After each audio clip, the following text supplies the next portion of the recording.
पाहिला मला गजेंद्र आणि भगवंत कुठे चालले बरे विचारावा तरी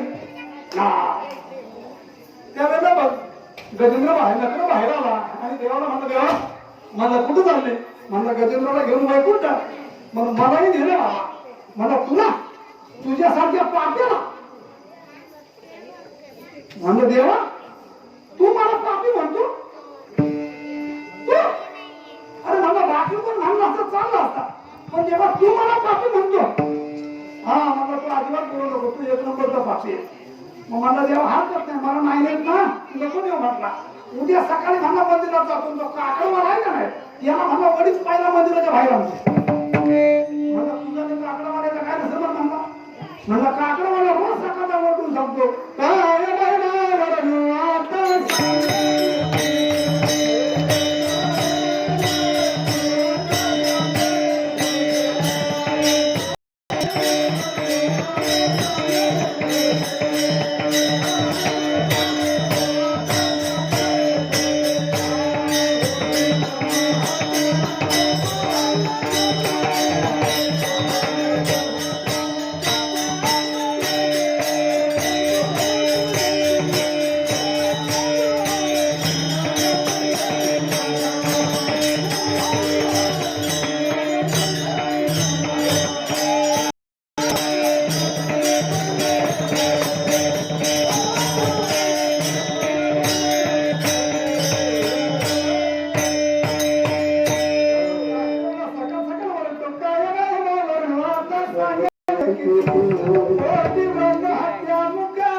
नखरे कसा बोलण्यामध्ये हुशार होता का नाही तसा हुशारच होता तो देव म्हटला हुशारी करू नको म्हणलं तू भजन केलं का अरे माझं तो अंतकाळी भजन करतो अंतकाळीच नामे शरण म्हणलं तो अंतकाळी माझं भजन करतो त्याचा मी उद्धार करतो मग म्हणलं जेव्हा तुझं भजन नाही केला मी मग म्हणलं मागापासून तुझं तोंड बघत तिथे नाही आणि एकदा बघत जर कोटी ब्रह्म हाते जातात पण म्हणला माझा तो भजन नाही केला म्हणला हरकत नाही मी भजन नाही केला पण भजन करणारा काय झाला पाय धरला म्हटला म्हणला अजिबात बोलू नको म्हणला का म्हणला तो पाय धरला पण चांगल्यासाठी धरला का म्हणला इथं उद्देश महत्वाचा नाही मुद्दा महत्वाचा आहे आणि जर म्हणला माझा ऐकत नसतील तर उद्या लोकांना सांगतो कुणी वारकऱ्याच्या पाया पडू नका देव म्हणजे नकळा नकळा बस म्हणजे म्हणला आपल्या गर्दीत आपल्याला जवळ मला सेपरेट विमान पाहिजे म्हणून मला सांगायचं तात्पर्य ही ताकद आहे हरिमंत्राची म्हणून तुकोबर आहे आपल्या सर्व मानव जन्माला नव्हे तुम्ही सर्व पुण्य बसणाऱ्या मानवाला सांगतात की तुम्ही मानव जन्माला आलात ना तर भगवंताची भक्ती करा आणि इतर पुण्याची नसून ती फक्त एकाच देवाची अभंगाच्या प्रकट हरी हरी तुम्ही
हरी हरी तुम्ही म्हणाल सकाळ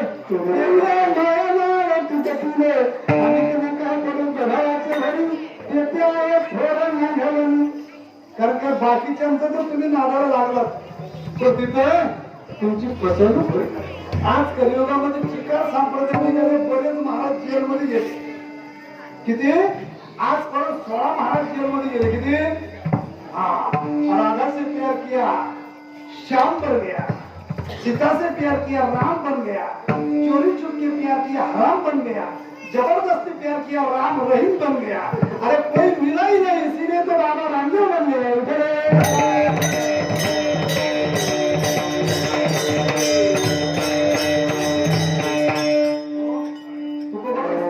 सांगतात ते आणि माऊली ज्ञानोबा हरिपटा सांगतात वाया अनेक पंथा अरे मुखात नुसतं नाव घेत तरी उद्धार आहे. म्हणून आपल्या तोंडात जरी मास असला का नाही मी दोघांना 13 कीर्तन केली पण माझा तोंडाला मास पण 4 केली तिथं पण मास लावला होता. बाकी वरती गावात गेलो नाही लावा गरजेच्या वेळी होतं पाहा तिथं पण नाही लावा. आपण आपल्याला तयारीत राहावं कारण त्या साहेबांनी आपल्याला पहिली जात होते. त्यांना बघा पोलीस लोकांचे लय हाल झाले. तरी लॉकडाऊन मध्ये तुम्ही कमी घरात बसून खात होता त्याला पियाला पाणी घालता. आणि घरात गेले पण बायको नीट घरात घेत नव्हती पहिला आणि सगळं धुवा. त्या दृष्टीला मला हे सर्व साखर देवाचं नाव चिंतन घ्यायचे. मास्क घट्टी होती एवढ्यामध्ये आतमध्ये गेलो इकडचे डॉक्टर ते कासार म्हणून आता कुठलं गावाच्या मॅडमचं मला माहिती नाही. त्याने पेशंटचा स्वाब घेतला आणि ती म्हणले सर हे कुठं देव म्हणलो बाई सर म्हणू नका मी मामा आहे. आमच्याकडे साफसफाई करणाऱ्याला मामा म्हणतात. मी काय साहेब देव नाही तिथे झाडू तुम्ही देवाचं नाव समजा घेतो म्हणून आता काय आपलं ते भगवंताचं वेळ आहे त्याच्यामुळे सतत चिंतन असतं नसतं देवाचं नाव. आणि मला देवाचं नाव काय माहिती कोरोना कसा बिना पाण्याचं मन येतं देवाचं नाव घेऊ ना. मला उद्या निजामपूरला जाणार आहे. ती निजामपूरला भांड्यावर तिचे मामा तिथं घोले म्हणून म्हणले मामा तुम्ही एक काम करा किट काढलीच नका मला भेटा. तर मला किट काढू शकत नाही मी आताच घालते 2 मिनिटापूर्वी कारण का कमीत कमी 1 तास तरी किट घालून राहावं लागते. कारण का तुम्ही सर मला आता किट ऐकल्यावर तुम्ही तुम्हाला घाबरला असाल काय घाबरू नका. कोरोना नव्हता असं पण म्हणता येणार नाही. कोरोना आहे सोशल डिस्टन्स पाहिजे मास्क घातलाच पाहिजे. हे चीननी सोडलेलं प्रदूषण आहे. कोणी राक्षसच चीन आहे. दैत्य पुढे आहेत आता कलियुगामध्ये. कलियुगामध्ये आपल्या भागात आहेत दैत्य नाही असं नाही पण ते कमी आहेत पण खरे दैत्य चीनला आहे. तुम्ही पिक्चर पाहिला का तुम्हाला तुम्ही पण बघता की काय मराठी पिक्चर आहे केला इशारा जाता जाता त्याच्यामध्ये त्या बाईने जायचं होतं कारण की ह्या पृथ्वीवरती पूर्वी राज्य देवांचं चाललं होतं पण हे सुख पाहून दैत्यांचं पीठ खवळलं. आणि मग त्या बाईने सांगितलं म्हणलं ते दैत्य आता कुठे तेव्हा त्या नाचणाऱ्या बाईने त्या वगामध्ये गायलंय पिचक्या डोळ्याचे चपट्या नाकाचे पिवळ्या रंगाचे दिसतील आणि या जातीचे आवडा चिनी माकडी म्हणतील. म्हणून खरे दैत्य कुठे आहे आता आणि मग त्यांनी सोडलेला व्हायरस आहे. आता आपल्याकडे काय जास्त नाही पसरला त्याचं कारण आपली इम्युनिटी पॉवर जास्त आहे. आपली इम्युनिटी पॉवर जास्त असल्यामुळं आपल्याला ते बाधा करू शकत नाही. मग तुम्ही मला गेले त्यांची काय वाट बरोबर आहे तुमचा प्रश्न. कारण का कोरोना एकच नाही आहे त्याचं नाव फक्त कोरोना आहे पण तो 18 प्रकारचा कोरोना आहे. किती प्रकारचा 18 प्रकारचा. एक फक्त थंडी वाजून येते. दुसरं आहे त्याने आग दुखतं सगळं पेन होतं आणि तिसरं आहे त्याने तोंडाची चव जाते. 5वा आहे तो नर्स मध्ये जातो आणि जर नर्स मध्ये गेल्यानंतर तुमची इम्युनिटी पॉवर कमी पडली वरची तिकीट खाली अजिबात दुखी नाही. अशा प्रकारचा कोरोना आहे. पण घाबरून सरकारने आपली लई भांडण लावली नाही का नाही. ज्याने कोरोना पाहिला नाही त्याला 14 दिवस कोरोना आहे. आमच्याकडे तुमच्याकडे काय भांडण माहिती नाही. काय काय लोक मुंबईला गेली परत गेली. आम्ही पहिल्या वेळेला 12 गोळ्या उचलल्या पेशंट घेऊन टाकले एक्सरे सिटी स्कॅन सगळं काय केलं रुपयाच्या गाडीतला खाली उतरलो. म्हणजे साहेब आम्हाला कुठे कोरोना मला तुम्हाला क्वारंटाईन करून घ्या काय लोक काय आंघोळ केली ना म्हणलं हा आंघोळ केली ना म्हणलं साहेब काय काम मला घरात आहे अरे म्हणलं माझी गरज आहे त्याची काय वाट म्हणलं मी पण घरी जाणार ना साहेब काय असं करतो बरं या सगळ्याला क्वारंटाईन आम्हाला सांगते 14 दिवस बाहेर ठेवा आम्ही काम करून आम्हाला क्वारंटाईन करू नये तर त्या सरकारचा कामच कसा उघड आहे इंग्रजीला सांगत का नाही ज्याला जमीन नाही त्याला पाहिजे नाही निवेदनाला मेला काम हा आता भात कापायची मशीन कोणाला माहितीये काय जे लोकांना मतदान करतं का नाही ज्याला 10 एकर आहे त्याला ती पास नाही होईल म्हणून सरकारचं काम नेहमी उलट असतं अरे यांनी काम केलं त्याला क्वारंटाईन नाही केला हा इकडं गावाला तरी भांडण लावून सगळे पण एक लक्षात ठेवा तुम्ही जर घाबरलात नाही काही तुम्हाला होणार नाही हा माझी बायको मुलं माझ्या बरोबरच राहिली गव्हर्नमेंटचा छोटासा रूम आहे त्याच्यामध्ये राहतो एवढंच नव्हे तर माझी मुलगी गरोदर होती आता तुझा डिलिव्हरी झाली 7 दिवस झाले आपण बाळाला घेताना मी मास्क आंघोळ केल्याशिवाय मी त्याला उचलत नाही जरी पेशंट उचलून आलो बॉडी टाकून आलो तरी सुद्धा आंघोळ करतो कोणाला मास्क लावतो मास्क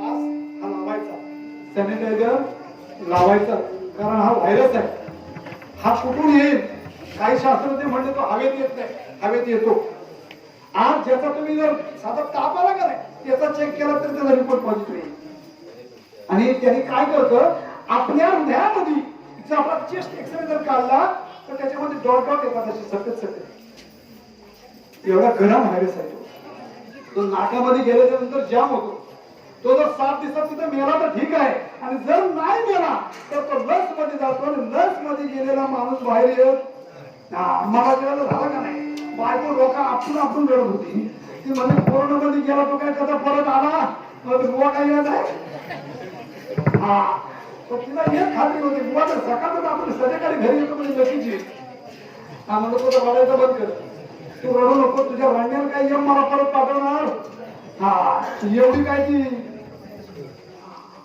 कुणी आता परत यावा सावित्रीने तिची एवढी ताकद होती तुझी कमी आहे हा मग तू घाबरू नको तुमचाही रिपोर्ट करा पण तुम्ही पण तुमची बॅगा भरायची तयारीच राहा आम्ही गेलो ऍडमिट झालो कुठे आले सगळे स्वाब दिला पण त्यांच्या तिघांचे निगेटिव्ह आले त्याचं कारण आम्ही झोपताना पण असं झोपायचो की एखादा डोका इकडं तर एखादा तिकडं कारण का 1 मीटरचा अंतर सांगितलं होता काय सांगितलं होतं त्या माणसापासून 1 मीटरच बाजूला राहायचा आणि कशालाही लोखंडाला लाकडाला हात लावून स्वच्छ धुवायचा आणि ते सॅनिटायझर लावायचं त्याच्यामुळे त्यांना कुणालाच झाला नाही एवढस राम म्हणून होता तरी सुद्धा सोशल डिस्टन्सिंग राहिल्यामुळं कोरोना बाकी कुणाला झाला बरं तुम्ही म्हणा तुम्ही लांब असाल हॉस्पिटल पासून एवढाच फरक आहे पेशंट तिकडे जे होतात ते आमच्या खोलीत दिसतात आणि आम्ही त्याला दिसतो वेंटीवरती पेशंट पण त्याच्यावर एकच औषध होता आयुर्वेदिक वाले बोंबलून गेले बिचारे अरे नाही लागू पडला तर आम्हाला फाशी द्या पण सरकारने सायन्स खोटं ठरत म्हणून मानलं नाही आयुर्वेदिक वाले त्याला औषध आहे आपल्या झाडावर असते गरुड वेळ पण ती आंब्याच्या झाडावरची पाहिजे बरं अशी लगेच अतिउत्तम मी व्हेंटिवरचे पेशंट बाहेर काढले त्यांनी गरुड वेळ एवढी ईदवर घ्यायची चांगली झूल घ्यायची बरं का तिला पण त्या कोरोना सारखं आतमध्ये पॉइंट आहे कापलीत ना तिला कोरोना सारखे तिला पॉइंट आहे मग ती एक ईदवर घ्यायची चेचायची कांद्यासारखा पापीचा तिचा बाहेर काढायचा आणि तिला पुन्हा बारीक चेचून 1.5 ग्लास पाण्याचा अर्धा कप पाणी करायचा असा 3 दिवस जर तुम्ही घेतला तर कोरोनाचा बाप जरी आला तर तुम्हाला काय करायचं कारण माझ्या कुरिअर मी मानवावरून मागवला म्हणून त्यांची इम्युनिटी पॉवर कायम आता लस निघाली लस घ्यायची सगळ्यांनी लस तुमचा नंबर येईल तेव्हा घ्या मला अजून टाइम नाही जमला म्हणून घ्यायची बाकी आहे कारण काय तुम्हाला असं वाटतं सर लस घेतल्यामुळे कोरोना होणार नाही लस घेतली तरी होणार पण कधी तुमच्यामध्ये इम्युनिटी पॉवर वाढवण्याचं काम लस करते मग ती जर तुम्ही घेतली तर जर तुम्ही कमजोर असतात तर नक्कीच पॉवरफुल बनावा आणि कोरोनाला घाबरू नका गावात दुश्मनी करू कारण त्या पाचला नियम काढला होता तुमच्याकडे पाठीला नियम काय हा पालवडीची बाई मी आलो मुंबईला पहिल्या दिवशी मला आमच्या गावात येशीवरच तलाठी बाईने आणला मला थांबा गाडी मग काय करता मला घालतो मला तुम्हाला माहिती आहे का तुम्हाला 14 दिवस घालावं लागतं म्हणजे तुझा आयडी कार्ड तिला पुढे द्यावा 5 पावलं मागे गेली आता दुसरी अंगणवाडी माझी सखी बहीण. दादा म्हणते तुला जाता येणार नाही, म्हणजे तू घरी जा, माझा बाप बघायचंय मला. एवढं जगून आलो तर बघून घ्या. 98 वर्षाची होती, 99 वर्षाची, अजून स्मरणशक्ती फर्स्ट क्लास आहे. परवा जयंतीला घरी आलो आणि एका अभंगाला आम्ही स्वर लावित होतो. माझा आवाज वर गेला तर तिकडनं म्हातारा आला, मला वर गेला. म्हणजे 99 वर्ष होऊन पण स्मरणशक्ती अजून फ्रेश आहे, कारण भगवंताची पुण्य. म्हणून तुम्हालाही सांगतो बाबा, हरे हरे तुम्ही म्हणाले सकळ त्याने माया जाण तिथे भगवंताचं नुसतं चिंतन जरी केलं ना तरी पुष्कळ. कारण हे बाकी जर देवाला सोडलं तर सगळं गबाळ आहे. अनेकांना पडून गबाळाच्या भारी तेथे आहे खोल मानवम. कारण हे भगवंताला जर सोडलं तर बाकीचं सगळं गबाळ आहे. लोक म्हणतात एवढा संसार, अरे हा संसार तर खोटा आहे, केवळ निमित्त भ्रम. संसार हे त्याचे नाव. मग खरा संसार आहे जन्म मृत्यू, जन्माला येणं आणि मरण, याला वाटते संसार. आम्ही संसार कुणाला म्हणतो? बायको मशीन, हे का नाही? हा संसार खोटा आहे. खरा आणि खरा असता तुझं संसाराने त्रास दिला असता का? हो, एक नवरा बायको होती आणि त्यांच्या घरी दूध नव्हता. ती म्हणते काय नवऱ्याला अशी रागात बोलली, अहो म्हणते रोज शेजाऱ्याकडे आणते निम्म पाणी, तुम्हाला म्हणते एखादी म्हैस आणा, पण तुम्हाला काय अक्कलच नाही हो. आता त्याची अक्कल काढल्यावर काय शांत बसला असेल काय? मग त्याने शपथ घेतली, मला सूर्य मावळायच्या आज म्हैस आणि तर घरात येईल नाही येणार. हा आता हा गेला म्हैस आणायला. आता बायकोने आधीपर्यंत तरी वाट बघावी का नाही? हे कुंभारवाड्यात गेली, एवढे 3 मडके घेऊन आली, 3-4. बारका दही आलाय ना, त्याच्यानंतर दूध तापलाय ना, आणि त्याच्यापेक्षा बारका गावात बहीण होती म्हणून तिला कधी मध्ये द्यायला आणि मोठा का खालवायला. आता हा गेला, ह्याची लायकी नाही चांगली होती, गावात तर कोणी पैसा दिला नाही, पण बाजारात घ्यायला काही म्हैस मिळाली. आता बिना म्हशीच्या घरी आला. आल्याच्यानंतर बायकोला विचारलं म्हैस कुठे आहे? म्हणजे तुला लगत बस. तर म्हणजे काय ही मडकी कशाला आणली? मला कशाला? मग हा आहे तो मोठा ताक करायला, त्याच्यानंतर त्यामध्ये दूध तापवाय, त्याच्यानंतर मला दही आहे आणि मला त्याच्या पलीकडचा म्हणजे माझ्या गावात बहीण आहे, तिला कधी मध्ये द्यायला माझी काना खाली कचकन म्हणजे म्हैस आपण आला तिथे दूध दिला यायचा. ही दोघांची भांडण. गावात म्हातारी होती 70 वर्षाची, ती पण खरं म्हातारा लोकांना नाही लोका जी आली झालं आणि सारखं काना खाली होती त्याच्या लावून. म्हणला तुझ्या म्हशीने माझा घेवडा खाल्ला. म्हणला माझ्या म्हणला म्हैसच नाही, म्हणला घेवडा खाईल कधी. म्हणला बायकोला का मारली? मग मला सांगा, म्हैस असती तर भांडण झाली असती का? झालीच नसती. तसा संसार जर खरा असता तर त्यांनी तकलीफ दिला.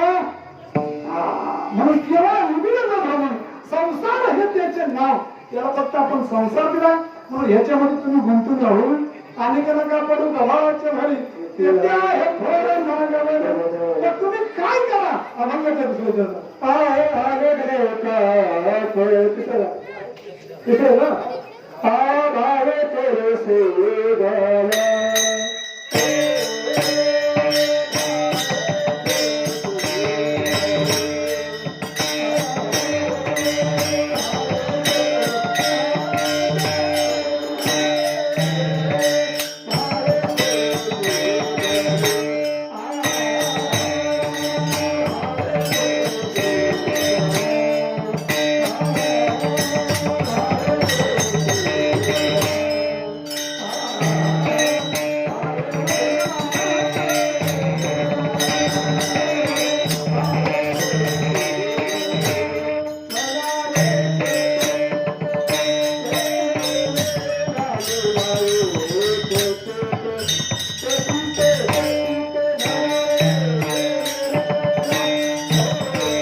जीवन व्यर्थ जाईल. मग काय करावं आहे तुळशीजवळ पाणी जोड आहात मला पती तुळशीला कांद्यावर पाणी घाला आणि घालताना फक्त चढवला पतीत पतीत पतीत. आपण पारायण चालू म्हणतो ना पतीत पतीत पतीत परिणी फिरायचा पतीत परित्वा पुण्या सत्य मत करावे सरते म्हणतो का नाही. म्हणून वाचनाला चालू करताना पहिला गीतेचा श्लोक म्हणावा पार्थाय प्रतिबोधितं भगवते नारायणेन स्वयं व्यासेन ग्रथितं पुराण महिला महाभारतम अद्वैतमृतवर्षणी भगवत्सीमष्टादश अध्यायी मन्मत्वमनुसंधानी भगवद्गीते भावेश्वरं नमस्ते व्यास विशालमध्ये पुनरविन्दायत बदलेप्रे येन तया भारतैकपूर्ण प्रजंत ज्ञानमय पद्मा जटाय पंचाहताय पत्रे नगरे पाले ज्ञान मुद्राय कृष्णाय गीता मृतवेदमा सर्व उपनिषदो भागवतानंदना कार्ताय विधि करता भूतम तामृतम महतम वसुदेव सुतम देवं देवकी परमानंदनं कृष्णं जगद्गुरुं विश्वद्रोणवता जयेंद्र पजरा गांधार निवपला शल्यक हात कुपे दहन करणे देवगुण अश्वत्थामा विकरण घोरमकरा दिव्य धनावर्तिनी श्रोतीर्न खलुपांडवरं कैवर्तनं केशवं पराशरं शरद ममन विघातगम्यक्तटं नाना व्याख्यान ककसन हरिकथा संबोधनामुदितं लोके सज्जन शतपथ हर हर प्रियमानुधा भूयाद भारत परगण कंदर ध्वंस मुखं गरद्वाचलं मंगलं वेदिनी यत्कृपा तमानंद परमानंदं ओम मनोवनवतं धर्मनियस्ते रैदन शांडिन्य परिषदी कार्यांति सामगा ज्ञानावस्थेन मानसा पश्चिम दिनेषु यस्तंतु सुरा सुरगना देवाय तस्महे नमः. श्लोक म्हटल्याच्या नंतर पतित पतित पतित तरी मी देवाच्या पती म्हणजे तुळशीची माळ घालत असावी. तुळशी माळ गोपीच्या निमित्तीला कारण काय वैष्णवांसारख्या संप्रदाय जगात कोण नाही. आमच्याकडे जेवढे माळकरी होते ना खरोखर या कोरोनामध्ये लय सेवा केली लोकांची. बाकीच्यानी मी त्याला वाईट नाही म्हणत पण स्वार्थी जीवन जगू नका आणि एकामेका सहाय्य करू म्हणून मरायच्या आतमध्ये किती मरायच्या आतमध्ये 3 दिवस जरी घातले तरी पुष्कळ. खटवांना रायाने कधी परमार्थ केला अजिबात केला नव्हता पण त्याला मारायला एकच तास उरला होता. मी तुम्हाला किती सांगतो 3 दिवस सांगतो अगोदर घाला पण खटवांना राहायला फक्त एकच रात उरला होता कारण का त्यांनी इंद्राला मदत केली होती. आणि मग सांगितलं म्हणजे तुला राज्य देतो. अरे म्हणला तू राज्य देशील पण ते उपभोग घ्यायला माझ्याकडे आशीर्वाद मला आयुष्य पाहिजे का नाही मध्ये काळ पंचांग किती दिवस आहे ते बघू दे. मला एकच सीट असेल तर काय मग मला आता एक काम कर तुझं राज्यावर तिथं आग लाव मग मला तिथं कीर्तन चाललंय ना तिथं मला नेऊ. मी माझ्या पदार्थ सांगितलंय तुका मला समजायचं एकदा वरला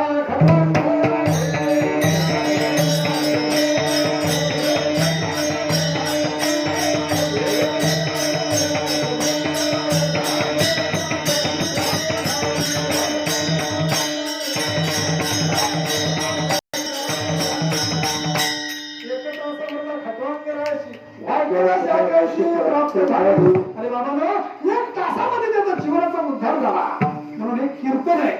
पण नारदांची भक्ती सांगितली का किती सांगितली नारदांनी 9वीदा भक्ती. श्रवण कीर्तन अर्चन वंदन पादसेवन दास्य सख्य आणि आत्मनिवेदन.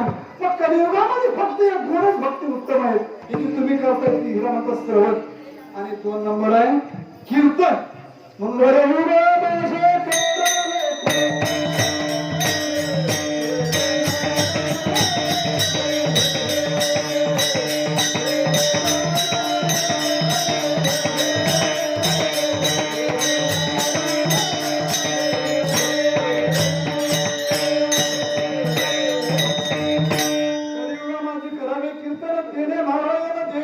म्हणून देव जिथं त्याचं चिंतन तिथं असतं. म्हणून नारदाने विचारलं म्हणजे देवा तुला जर शोधायचं झालं तर तू नक्की कुठे बसेल वैकुंठामध्ये की क्षीरसागरामध्ये का शेषावरती शयन करत.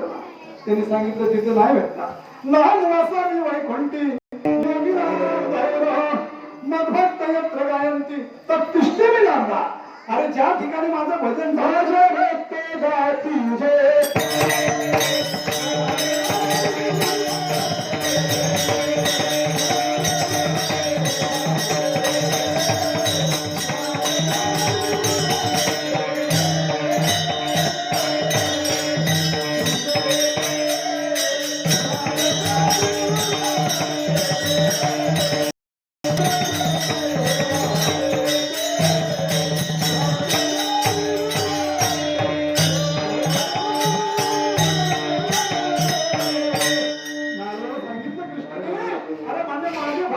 भजन करतात, तिथं चिंतन करतात, त्या ठिकाणी सुखच असतो.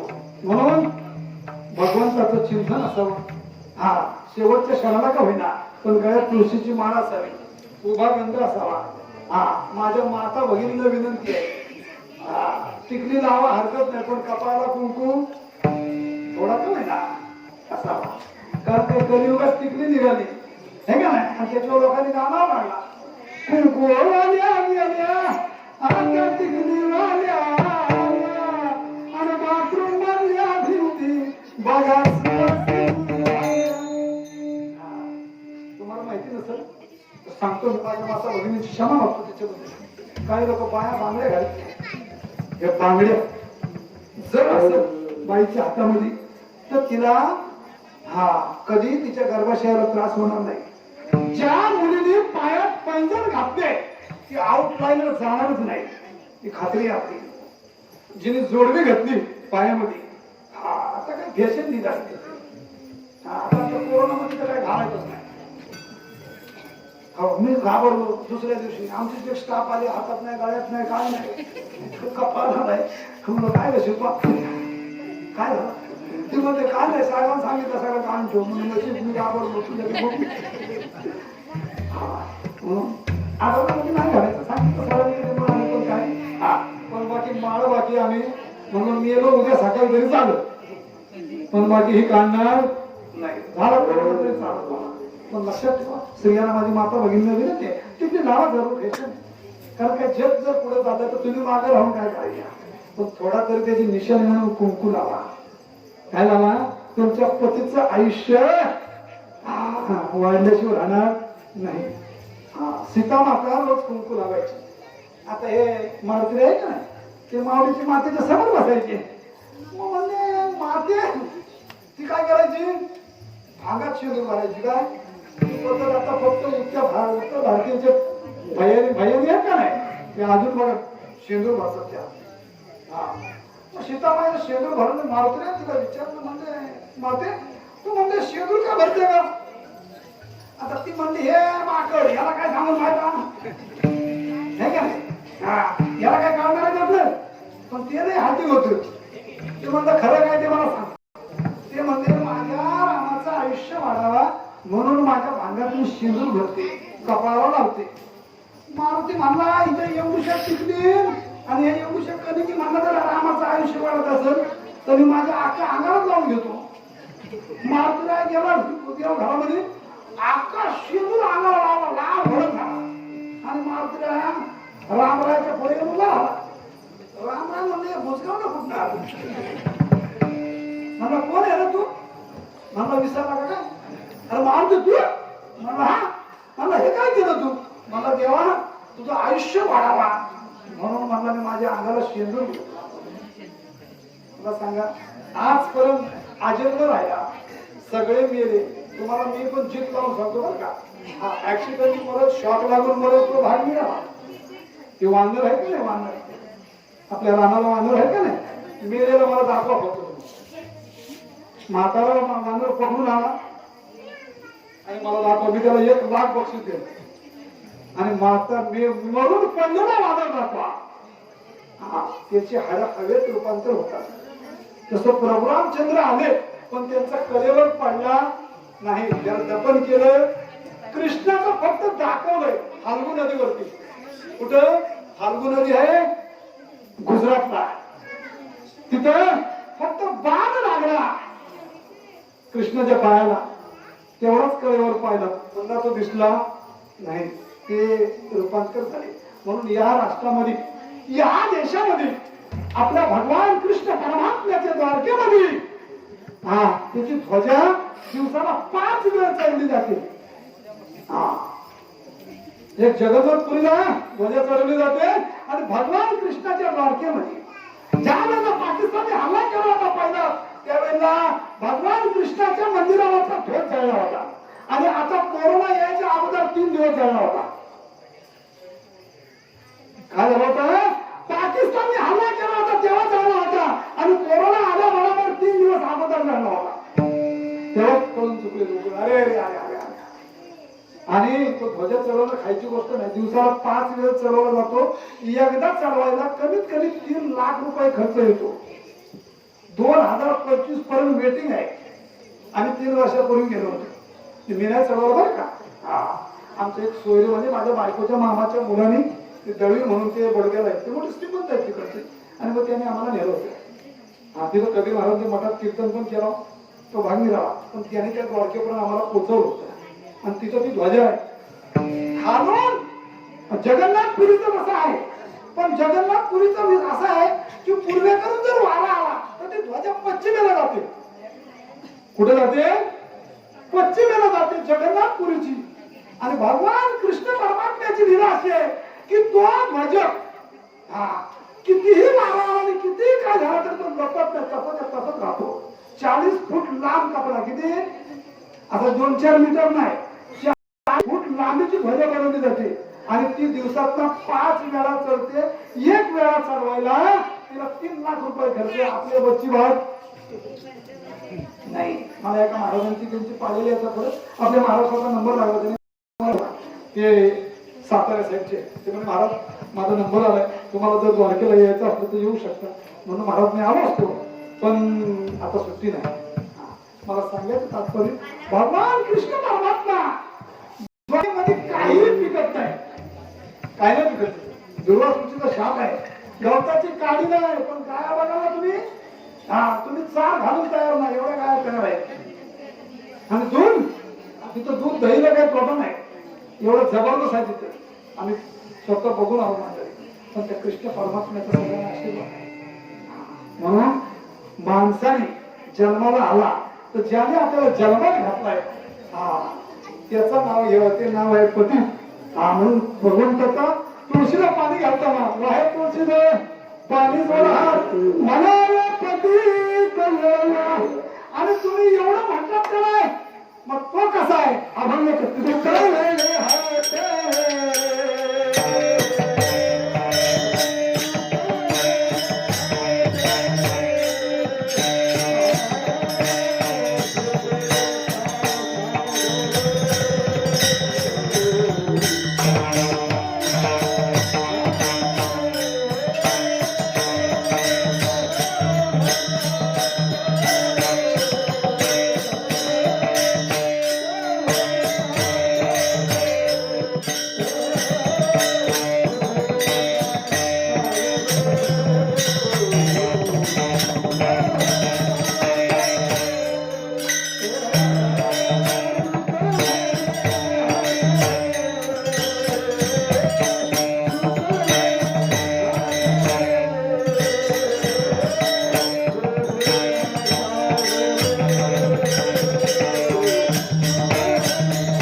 भगवंत कृपावंत त्याचं जर तुम्ही नाव घेतलं हा तर तुम्हाला केवढाही भवसागर आहे तुम्ही तरुण जा.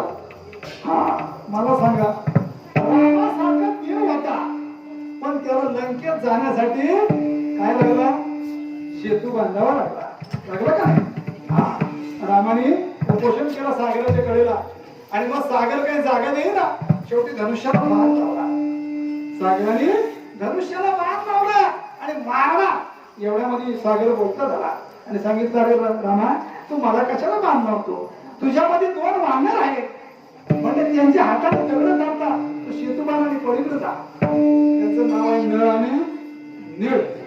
हा शेवटी राम म्हणला माझ्या आणि म्हणलं सैन्यामध्ये उपोषणाला बसतात म्हणजे हा शेवटी राम गेले त्या नळीला जवळ सांगितलं काय रे म्हणजे तुमच्या हाताने दगड करतात म्हणजे हा म्हणजे तुम्ही अजून परत का नाही बोलत मला तुम्ही कुठे विचारलं आम्हाला म्हणून काही गोष्टी विचारल्याशिवाय सांगू मग हा तुम्ही म्हणा होतं तुम्हाला बाकी नाही सांगत बसत पण नळवीरांच्या हाताने दगड का करतात तुम्हाला एक मुद्दा सांगतो ते नळ आणि वीर जे वांदर होते काय ते ऋषी मुनी ध्यान करायला बसायचे तपश्चर्या करायला आणि मग समोर देव मांडायचे आणि ते ध्यानाला बसायचे. आता ते डोळे मिटायचे आपल्यासारखे नाही रामकृष्ण हरी रामकृष्ण हरागे पूर्ण रामकृष्ण हरे आगे चालू तू गेली बाई असे ते ध्यान नाही करायचे. त्यांचं ध्यान म्हणजे डोळे मिटून होतं पण ते नळ आणि वीर काय करायचे ते देव उचलायचे आणि देव समुद्रात टाकून द्यायचे. ध्यानातून उत्तीर्ण झाल्याच्या नंतर मग सांगायचे त्या पोराने टाकलं मग ते सगळे शोधून आणायचे. मग त्या ऋषी मुनीने त्यांना शाप दिला की ह्याच्या पुढे तुमच्या हाताने दगड फोडणार नाही म्हणून नळ आणि देवाच्या हाताने दगड तळायची. हा मला सांगायचं तात्पर्य रामाला सेतू बांधावा लागला पण हनुमंतराय एका क्षणामध्ये पलीकडे गेला. ही ताकद कोणाची नामाची आहे. म्हणून तुकाराम म्हणतात तुकाराम हाता कृपेचा सागर नामासाठी म्हणून सगळ्यांना हाताने टाळी मुखाने पांडुरंगाचं भजन करा.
नामासाठी कार्य पाळविले आणि घराचे भरी त्याचे आहे थोर नागावरून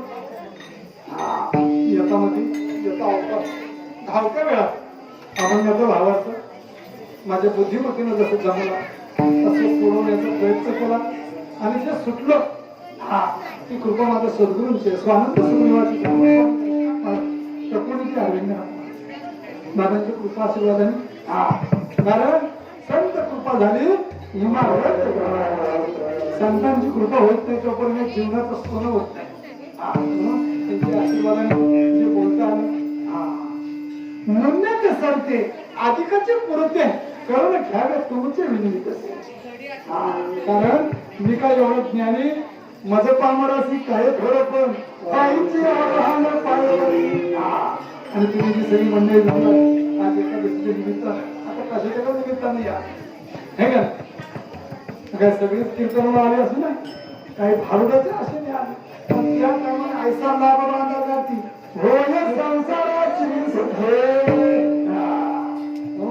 खरं कलाव खत ते कलावंत विचार आहेत ते कला दाखवण्यासाठी झाले त्यांची कलेला चांगलं देवाला भर बाबा तुम्ही आले तुम्ही चांगलं बघा हा आणि या कोरोनाच्या काळामध्ये सोशल डिस्टन्स पाळून राहा हाताला सॅनिटायझर लावा मास्क घाला घालायचा घातल्याशिवाय राहायचा नाही कारण काय सरकार आपल्याला किती देऊन देत जे काय त्याच्यावर औषधच नाही लस पण आणि तिची अजून गॅरंटी लोकांनी घेतले पण घेतलेल्या पण झाली हा ती का देतात ती आपली इम्युनिटी पॉवर जी आहे ती वाढण्यासाठी देतात ती मदत करते त्याला लस सगळ्यांनी घ्यायचीच काय करायची लस सगळ्यांनी घ्यायची आणि कोरोनामध्ये खेळला जा कुठेही जा मास्क घालत मी तुम्हाला मागा सांगितलं का नाही आम्ही पण मी बाळाला घरी उचलताना काय करतो अंघोळ हातपाय धुतो सॅनिटायझर लावतो मास्क घालतो तुम्ही बाळाला उचल हा आपण पण सांभाळलं पाहिजे आहे का म्हणून मंडळी माझी तुम्हाला विनंती आहे हात जोडून लागून या पाया